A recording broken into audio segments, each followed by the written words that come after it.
Depuis 6 mois, Solène, Marie et Justine planchent sur un projet innovant, une ferme aquaponique qui couple l'élevage de poissons et la culture hors sol de fruits et légumes. D'un côté, un aquarium contenant des poissons dont les déjections servent d'engrais aux plantes qui en retour purifient l'eau des animaux. L'aquaponie, un mode de culture encore peu connu en France. La première chose à laquelle on a songé, c'était au poney dans l'eau en fait. C'est vrai que c'est la première chose à laquelle les gens pensent. Mais du coup, on s'est dit que c'était vraiment quelque chose qui était innovant, parce que c'est quand même l'avenir avec tout ce qui est agriculture urbaine, on en parle de plus en plus. Et ça nous a intéressé de le faire connaître et vraiment de creuser cette idée aussi d'aider justement Saint-Pierre-et-Miquelon. Faire pousser salades, tomates et courgettes à Saint-Pierre-et-Miquelon, quelle drôle d'idée pour 3 jeunes femmes de Lorraine. Le projet leur a été soufflé par leur professeur, Fabrice Tellecea. Le Saint-Pierrais voudrait assurer l'autonomie alimentaire de son archipel. J'ai participé à former près de 200 à 250 étudiants qui sont maintenant des professionnels dans la filière. Et je me suis dit, voilà, j'ai formé énormément de gens, mais je n'ai jamais vraiment aidé ou contribué à aider des gens sur le territoire. Donc c'est ce que j'ai fait depuis une dizaine d'années finalement, qui est assez naturel pour moi. J'aimerais le mettre à profit sur l'archipel.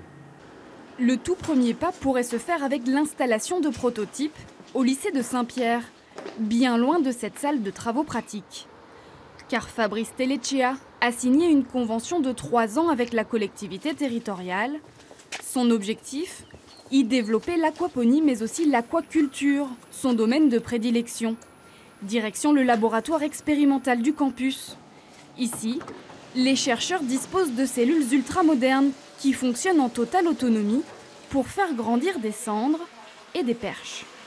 C'est toujours la même eau qui est recyclée avec un petit apport d'eau qui se fait automatiquement de l'eau du réseau en fonction de l'évaporation et de l'eau qui est utilisée pour nettoyer le filtre mécanique qui est là-bas.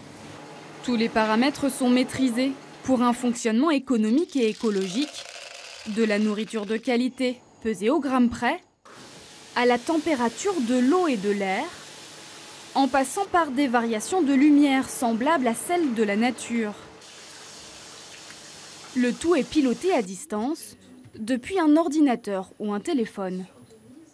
Je peux me trouver à Saint-Pierre-et-Miquelon, par exemple, et puis avec mon smartphone, je peux rentrer dans le programme et puis intervenir pour changer des paramètres ou éventuellement, comme ce système fait des reports d'alarme sur mon smartphone, je peux intervenir depuis n'importe où dans le monde et voir quel est le problème, éventuellement le résoudre ou faire en sorte que quelqu'un le résolve à ma place.